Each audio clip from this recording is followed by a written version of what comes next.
ਸਤਿ ਸ਼੍ਰੀ ਅਕਾਲ ਦੋਸਤੋ, ਪਿਆਰ ਭਰੀ ਫਤਿਹ ਕੂਲ ਕਰ ਇੱਕ ਵਾਰ ਫਿਰ ਤੋਂ ਤੁਹਾਡਾ ਸਾਡੇ ਚੈਨਲ ਵਿੱਚ ਸਵਾਗਤ ਹੈ। ਤੁਸੀਂ ਜੁੜ ਗਏ ਹੋ ਤੀਰਥ ਵਰਲਡ ਦੇ ਨਾਲ। ਅੱਜ ਅਸੀਂ ਤੁਹਾਨੂੰ ਆਰਐਸਐਸ ਦੀ ਦੇਸ਼ ਭਗਤੀ ਬਾਰੇ ਦੱਸਾਂਗੇ ਕਿ ਉਹਨਾਂ ਦੀ ਦੇਸ਼ ਭਗਤੀ ਦੇਸ਼ ਪ੍ਰਤੀ ਕੀ ਸੀ, ਕਿਵੇਂ ਉਹਨਾਂ ਨੇ ਲੋਕਾਂ ਨੂੰ ਧਰਮ ਦੇ ਨਾਂ 'ਤੇ ਜਾਤਾਂ ਪਾਤਾਂ ਦੇ ਨਾਮ 'ਤੇ ਭੜਕਾਇਆ। ਹੁਣ ਇਸ ਵੀਡੀਓ ਵਿੱਚ ਤੁਹਾਨੂੰ ਜੱਗ ਜ਼ਾਹਰ ਹੋ ਜੂ ਕਿ ਆਰਐਸਐਸ ਦਾ ਦੇਸ਼ ਪ੍ਰਤੀ ਪਿਆਰ ਆ, ਦੇਸ਼ ਭਗਤੀ ਆ, ਜਾਂ ਉਹਨਾਂ ਦੇ ਦਿਲਾਂ ਵਿੱਚ ਧਰਮਾਂ ਪ੍ਰਤੀ ਬੇਈਮਾਨੀ ਆ ਜਾਂ ਫਿਰ ਕੱਟੜਤਾ। ਆ ਵੀਡੀਓ ਦੇਖਿਓ। ਇਸ ਵੀਡੀਓ ਵਿੱਚ ਤੁਹਾਨੂੰ ਸਭ ਕੁਝ ਕਲੀਅਰ ਹੋ ਜੂ। ਜਿਵੇਂ ਇੱਕ ਸ਼ੀਸ਼ਾ ਤੁਹਾਨੂੰ ਜਿਸ ਤਰ੍ਹਾਂ ਦੇਖਣਾ ਚਾਹੁੰਦੇ ਹੋ ਉਸ ਤਰ੍ਹਾਂ ਸਾਫ਼ ਸੁਥਰਾ ਦਿਖਾਉਂਦਾ ਨਾ, ਉਸੇ ਤਰ੍ਹਾਂ ਤੁਹਾਨੂੰ ਇਹ ਵੀਡੀਓ ਸ਼ੀਸ਼ਾ ਜ਼ਰੂਰ ਦਿਖਾਊਗੀ। ਆ ਵੀਡੀਓ ਦੇਖੋ, ਫਿਰ ਅੱਗੇ ਵਿਚਾਰ ਕਰਾਂਗੇ।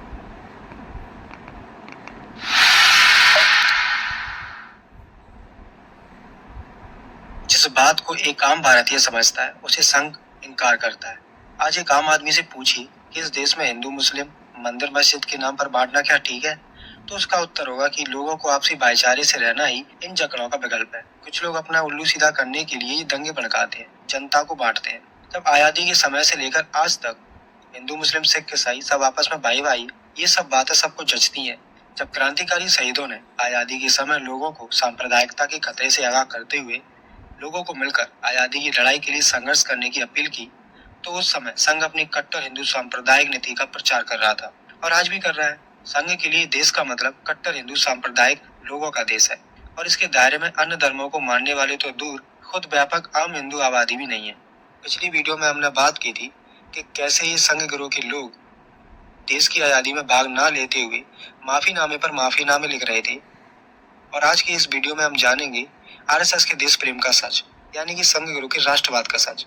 अगर आपको कोई कहता है कि संघ यानी आरएसएस भारत की आजादी के संघर्ष में सहयोग दे रहा था, तो आप हमारे इन वीडियोस को जरूर दिखाइएगा। पिछली वीडियोस की लिंक मैं डिस्क्रिप्शन में डाल दूंगा। इस वीडियो को देखने के बाद आप उन दोनों वीडियो को भी जरूर देखिएगा। भारत के बारे में गोल बलकर शहीदों के विचारों के उल्टे जाते हुए एक अलग ही राग लाते हैं। वे कहते हैं कि इस प्रकार अपनी वर्तमान स्थितियों में राष्ट्र की आधुनिक समझ लागू करते हुए जो प्रश्न निष्कर्ष हमारे सामने आता है वो ये है कि इस देश हिंदुस्तान में हिंदू नस्ल अपने हिंदू धर्म, हिंदू संस्कृति और हिंदू भाषा से राष्ट्रीय अवधारणा को परिपूर्ण करती है। इसी तरह हिंदू महासभा के 19वें अधिवेशन में सावरकर ने अपने भाषण में कहा, हिंदुस्तान में दो प्रतिद्वंदी राष्ट्र पास पास रह रहे हैं। हिंदुस्तान में मुख्य तौर पर दो राष्ट्र हैं, हिंदू और मुसलमान। भारतीय विभाजन के लिए गांधी जी और मुस्लिम लीग को गाली देने वाली आरएसएस खुद मुस्लिम लीग की तरह कैसे धर्म के आधार पर भारत को बांटने का पक्षधर था, इससे ये साफ स्पष्ट होता है।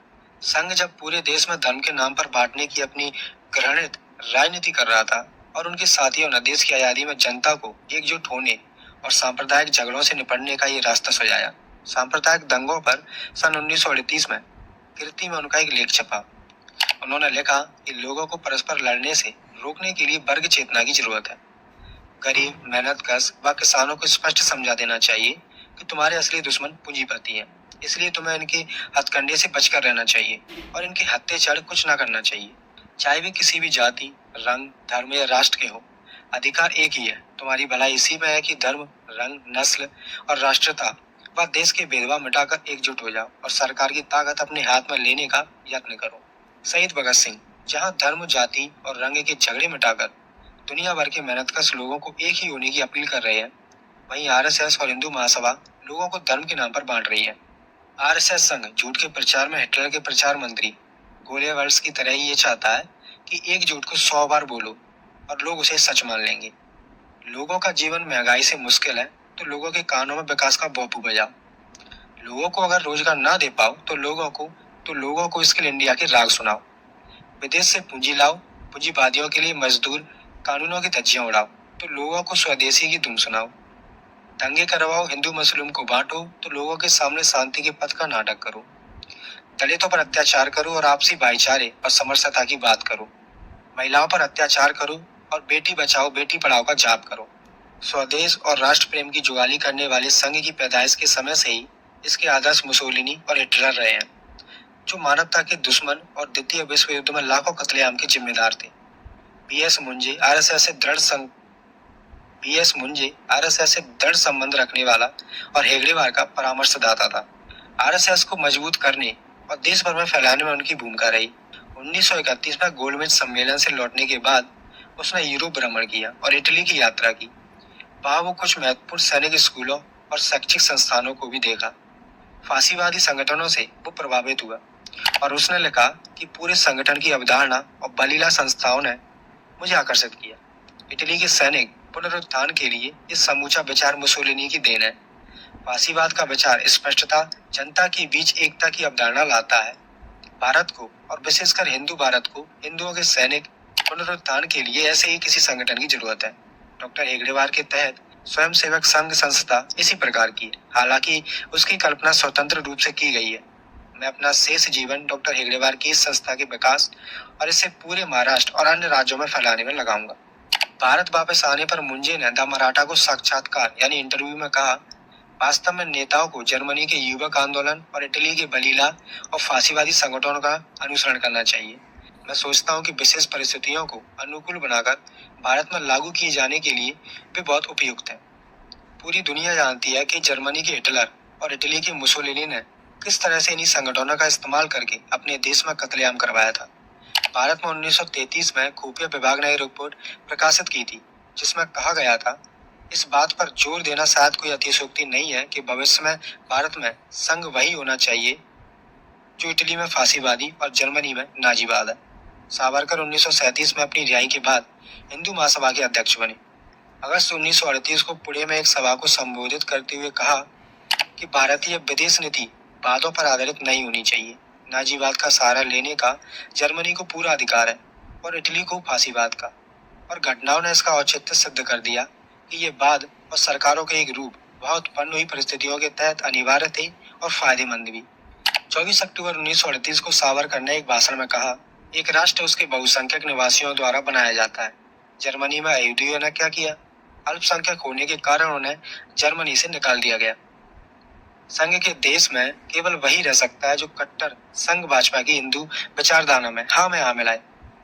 नहीं तो संघ के विचार की स्पष्ट राय देते हैं कि अल्पसंख्यक चाहे वो कोई भी हो, मुसलमान हो, जैन हो, बौद्ध हो, सिख हो, कोई भी हो, उसके साथ वैसा ही बर्ताव किया जाना चाहिए जैसा जर्मनी में हिटलर ने यहूदियों के साथ किया। संघ का ये मुसोलिनी और हिटलर प्रेम जग जाहिर है। गोलवलकर जो संघ के दार्शनिक की पदवी से जानी नवाजे जाते हैं और गुरुजी के नाम से प्रसिद्ध है, उसने भी मुंजे और सावरकर की तरह ही इटली और जर्मनी को ही आदर्श माना। भारत में उनकी नस्लीय चेतना के आदर्श मुसोलिनी और हिटलर ही है। इटली को देखिए, इतने लंबे समय से सोई हुई प्राचीन रोमन जाति की भूमध्य सागर के आसपास के सारे भूभाग को जीतने वाली चेतना अब जाग गई है और उसने उसी के अनुसार अपनी नस्लीय राष्ट्रीय आकांक्षा को ढाल लिया है। वो प्राचीन नस्लीय चेतना जिसने जर्मनी के कबीलों को पूरे यूरोप को जीत लेने को उकसाया था, आधुनिक जर्मनी में अब फिर से जाग गई है, जिसका परिणाम ये हुआ कि राष्ट्र अपने लुटेरे पूर्वजों से विरासत में मिली परंपराओं से प्रभावित आकांक्षाओं का अनुसरण करने के लिए बाध्य है। हिटलर ने यहूदियों का कत्लेआम करवाया था, जो मानवता के इतिहास में सबसे घृणित कार्य कहा गया है, लेकिन गोलवलकर उसी हिटलर के पद चिन्हों पर चलने की बात करता है। वो कहता है कि जर्मन नस्ल का गर्व आज चर्चा का विषय बन गया है। नस्ल तथा उनकी संस्कृति की शुद्धता बनाए रखने के लिए देश के सामी नस्लों या यहूदियों से स्वच्छ करके जर्मनी ने पूरी दुनिया को स्तंभ कर दिया है। यहाँ नस्ल का गौरव अपने सर्वोच्च रूप में अभिव्यक्त हुआ है। ये हिंदुस्तान में हमारे लिए एक अच्छा सबक है कि सीखें और लाभान्वित हो। देख रहे हो इन संघ ग्रोह के लोगों की जाहिलियत, इनकी गद्दारी देश के लिए और देश की जनता के लिए। आज के समय में जो नीची वर्ग के लोगों के साथ जो अन्याय, अत्याचार, शोषण हो रहा है, शिक्षा और रोजगार को हथियार बनाकर युवाओं को मानसिक गुलाम बनाया जा रहा है, वो यूं ही नहीं चल रहा। इनके आदर्श ही हिटलर जैसे लोग हैं। शायद हिटलर के बारे में बताने की ज्यादा जरूरत नहीं होगी। अभी भी समय है, जाग जाओ, यानी कि इन गद्दार संघ की असलियत को पहचानो। इसके पहले भी पिछली 2 वीडियो बना चुका हूँ जिनमें मैंने ਦੇਖੋ ਇੱਥੋਂ ਆਰਐਸਐਸ ਦੀ ਤੁਹਾਨੂੰ ਅਸਲੀਅਤ ਪਤਾ ਲੱਗ ਗਈ ਕਿ ਆਰਐਸਐਸ ਅਸਲ ਵਿੱਚ ਚਾਹੁੰਦਾ ਕੀ ਹੈ, ਆਰਐਸਐਸ ਦੀ ਅਸਲੀਅਤ ਕੀ ਹੈ। ਇਹੀ ਅਸਲੀਅਤ ਆਰਐਸਐਸ ਦੀ ਵੀਡੀਓ ਬਾਕੀ ਤੁਸੀਂ ਦੇਖ ਲਈ, ਆਪਣੇ ਵਿਚਾਰ ਸਾਂਝੇ ਕਰ ਦਿਓ। ਕਿਹੋ ਜਿਹੀ ਲੱਗੀ ਕਮੈਂਟ ਬਾਕਸ ਵਿੱਚ ਆਪਣੇ ਵਿਚਾਰ ਸਾਂਝੇ ਕਰਿਓ। ਸਤਿ ਸ਼੍ਰੀ ਅਕਾਲ।